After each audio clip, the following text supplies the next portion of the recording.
Hey YouTube, it's Papaw Jason and Paul with Life with Paul. We're out back today because this time of the day the sun is beaming down on the front and it's too hot. Welcome to Texas, everybody. But Paul doesn't care as long as you're throwing the ball and he gets to chase it. He don't care. Today we're just going to kind of wing things because I don't really have a plan in mind or what to talk about or what to do this video on, so we're just going to wing it. It does bring to mind that sometimes going through life, we wing it. Sometimes we have a plan. But what do we do when those plans fall to the wayside? What do we do when they don't work out and we have to shift gears? You know, for many years, I was a truck driver. And for a lot of those years, I hauled construction equipment. I was one of those big oversized loads that everybody hates to get stuck behind. Except for I had a truck with a great big motor and 18 gears. But what driving that truck taught me about life is it's always time to grab another gear, whether it's a gear up or a gear down. You know, either way, if life's not going the way you'd like it, grab another gear. Downshift, upshift, just grab a gear. Now that sun's going to come out and it's going to hit right on the camera in a minute, and it's going to make it refocus and it's going to go all fuzzy. See? But shifting those 18 gears is the great thing about having that many gears. Is if the RPMs fluctuate just a little bit or whatever, it gives you the leeway to go to either the next gear or the previous gear. Well, life is kind of the same way, isn't it? Come here. You got eye boogies. Well, if something in life fluctuates just a little bit, you can go back to your previous plan. Or you can move on to the next plan. You can go up a gear or down a gear. We can, for too many years, I didn't have plans. I would just fly by the seat of my pants. I don't really recommend doing that. It is, it can benefit you in some ways. And sometimes it works out. And you get lucky on the other end and it works out. But more often than not, if you don't have a plan, you don't have nothing to fall back on. So when flying by the seat of your pants doesn't work out, then what? For too many years, I didn't have a plan for anything I did. And the reason I didn't is because I was fumbling my way through life with an addiction. It left me in bad situations a lot of the time, and I didn't know how to react to it because I didn't have a plan. Do I mean you have to have every little detail in life planned down to the microorganism? No, I'm not saying that. But for the most part, we need a plan so we know what to expect going forward, and when we know what to look for when it's falling apart, and we can adjust that plan.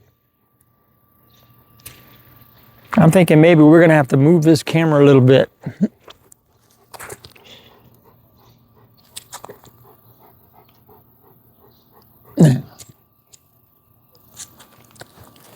Go look at Paul for a minute. Okay, we'll see if that works. At least my camera's in the shade. If I leave it over there, it'll be in the sun. Well, if you don't have a plan, what do you do when it all starts to unravel, when it all starts to fall apart? It's too many variables that are left uncovered, and then you don't know what to do with them. Let's try this a little bit more. I know, I'm ugly up close. Trust me, I'm ugly at a distance too. Maybe that'll work better.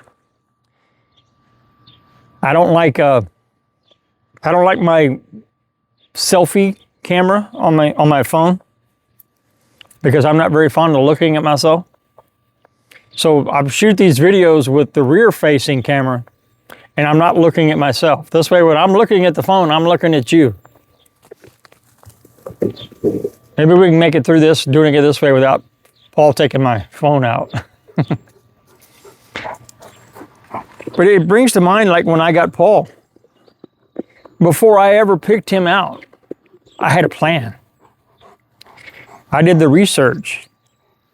I did the research on the breed. I did the research on dogs. I did research on training them. I did research on life with a puppy. It prepared me for what chapter comes next. It prepared me for what to expect. And if I'm not getting the results that I want, what I need to change to get the results that I want. Well, life is kind of the same way. If we have a plan, we know what we're looking for. We know the things to look for when things are going right, and we know the things to look for when they're not. And so we know what to adjust to get the outcome we're looking for. I'm no counselor. I'm not a counselor. I'm not a psychologist. I'm just an ordinary, everyday guy who's been through a lot of stuff. And the hopes of these videos is to help you when you're along the way to your stuff that you're going through in life. I wonder if they can see you with your flopped over ear. Come here.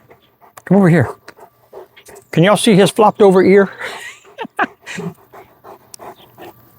You're a good boy. Hey, don't come back without your ear. You fix it, okay? You go out there and find it and come back with your ear.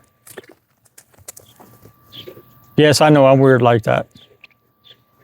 I talk to him like he understands me. I know he doesn't. He understands a lot, but he doesn't understand English. He doesn't understand spoken language.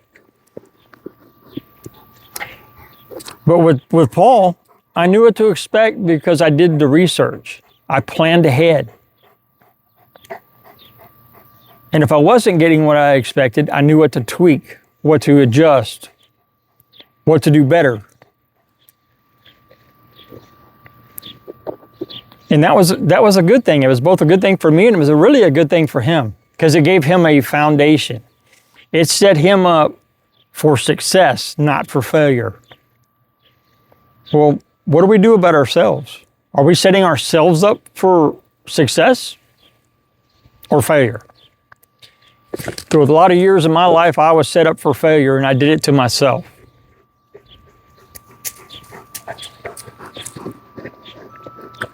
I made it out on this end okay, and everything in life, turned out okay. I lived through it. I didn't do too much damage to other people. My kids could have definitely had a better upbringing than they had. I made my mistakes. I owned my mistakes. But what does an uneducated guy with an addiction problem do when he doesn't know any better? What I should have done then is what I did when I got Paul. I did the research. I educated myself. I came up with a plan. That's what I should have done back then. I didn't because I didn't take that time to think it through. Because I was flying by the seat of my pants. If you're one of those really, really spontaneous people, flying by the seat of your pants like that can seem really fun, but it is actually really disastrous. It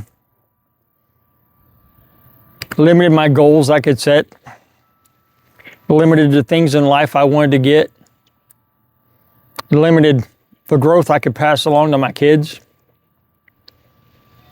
It limited the relationship I had with my kids. I don't recommend it. I really don't.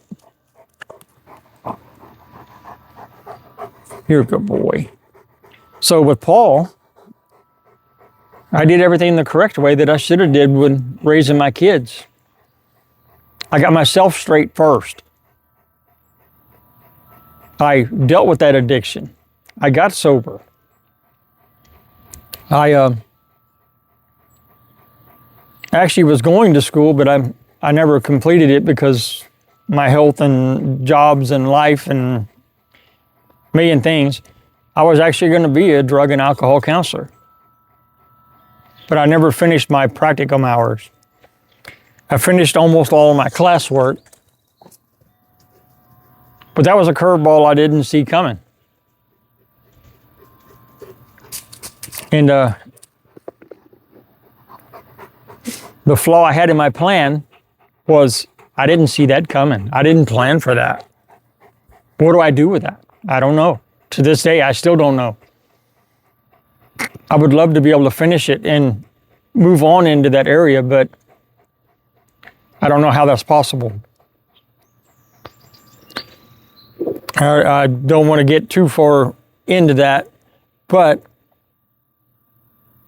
what I do have is stability in my life.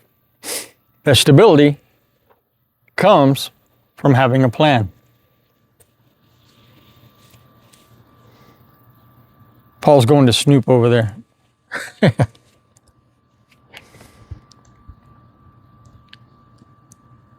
So with that, I mean, I don't want to make this video super long and maybe too deep, but it's about having a plan in life, having a plan with what you want to do, where you want to go, what you want to become. For us old folks, we still need to have a plan. That's gross. That's gross. Paul's got a big slobber. So, like when Paul is, how do you say it? I mean, he's a perfect dog, but when I'm not getting the results out of him that I want, what do? I can't just wing it. I got to come up with a plan. I have to have plan B, so to speak. I have to know what to tweak to get the results that I'm looking for. And ultimately, it not only benefits me because it gets the results that I want, but it benefits him because it sets him up for success, not for failure.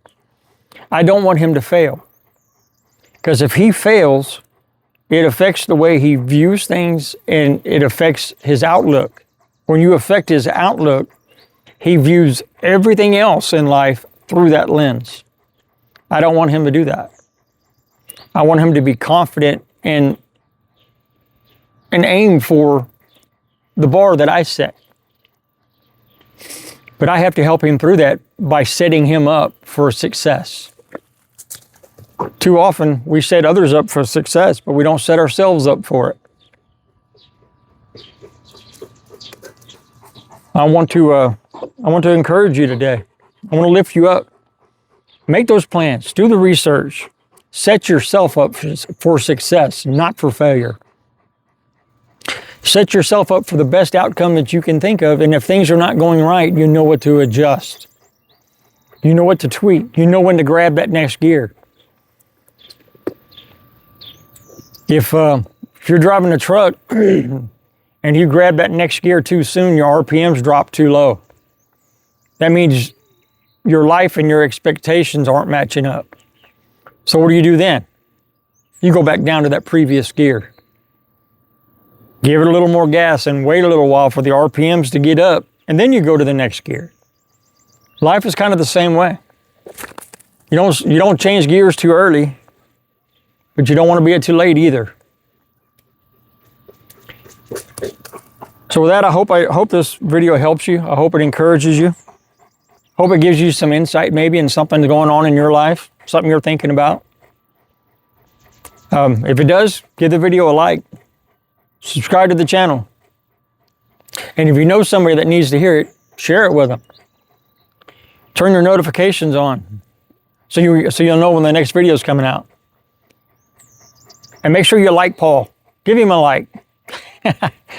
Hey, hit it up in comments and let us know what you're going through, where your life is today. Even tell Paul hi. And by the way, tell your dog I said hi. So with that, oh, Paul just ran into my truck. You okay, Paul? You okay? You okay? Okay. So with that, watch for the life lessons, learn from the lessons, and be the best version of you the world has ever seen. Why did you hit the truck? I'm sorry, Paul. Over here.